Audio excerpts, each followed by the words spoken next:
This is the News Source Evening Bulletin for today, Wednesday, April 25, 2018. Here's what we're tracking. Shock took over the Wales community this morning as a man who slaughters animals for a living killed his reputed wife at their Wales West Bank Demerara home by strangling her. The assailant, who has been identified as Nigel Glasgow, was taken to the West Demerara Regional Hospital after ingesting a poisonous substance. Relatives say he ingested the poisonous substance after murdering the woman. He also had several injuries about his body. The dead woman has been identified as Diane Rodriguez. Police investigators were at the scene early this morning to carry out their probe. Neighbors said they were awakened by loud screams and shouting. They rushed to the house to find that Glasgow had strangled the woman to death. The man, who also killed 3 dogs that rushed at him during the tussle with his reputed wife. Relatives and residents in the area say they are shocked over the incident, recalling that the woman would visit from time to time, even as they described the killer as someone who always appeared easygoing. Turning now to the labor front, the Guyana Public Service Union is calling for a comprehensive safety and health audit at workplaces occupied by state-employed workers and for immediate steps to be taken where necessary to effect upgrading measures.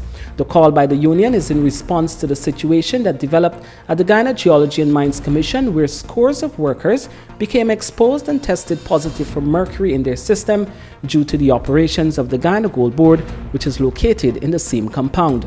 In a statement this afternoon, the GPSU said it has communicated with both the Minister of Natural Resources and the Commissioner of the Guyana Geology and Mines Commission, seeking urgent and direct dialogue on what the union considers to be a matter of particular importance to the welfare of a section of its membership. The union said it is deeply disappointed over the fact that up to this time it has not been accorded the courtesy of an acknowledgement of its communication, far less a substantive response. The GPSU has, however, applauded the move by the Natural Resources Ministry to immediately halt burning of raw gold in the Bergdam laboratory of the Guyana Gold Board. Last Friday, workers of the GGMC started strike action in protest of the high levels of mercury in the compound. Many of the workers complained then that their concerns were not being taken seriously. The Natural Resources Ministry has since explained that it is paying attention to the issue and acting on the concerns. At the Georgetown Magistrates Court this morning, a young security guard was charged for stealing money from his employer, the Massey Company. 20-year-old Shaq Williams stood before Magistrate Fabio Azor and entered a plea of not guilty. The court heard that on the 20th of April at the Massey Rimeveld location, he allegedly stole $430,000 in cash, which was the property of the company. The court learned that the man's daily operations included the collection and depositing of sales money for the day. On the day in question, he reportedly took the money and converted it to his own use. With no objections to bail, the magistrate granted bail in the sum of $100,000. And yesterday in the High Court, trade unionist Michael Williams was found guilty on 2 counts of raping an 8-year-old girl and sentenced to 2 life sentences in prison.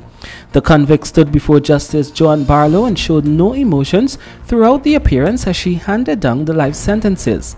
In response, he maintained that he is innocent and said yesterday marked the most terrifying day in his life.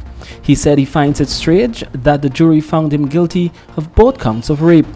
Just before the judge handed down the 2 sentences, she emphasized that during the man's time as a trade unionist, he would have fought against sexual violence, but he violated the young woman's trust and has now left her with a scar for the rest of her life.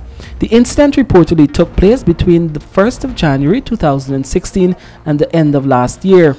The child was raped when she was 7 years old and raped again just after she turned 8. The convict will not be eligible for any parole for the next 2 decades. And that's your News Source Evening Bulletin for tonight. I'm Kurt Campbell reporting.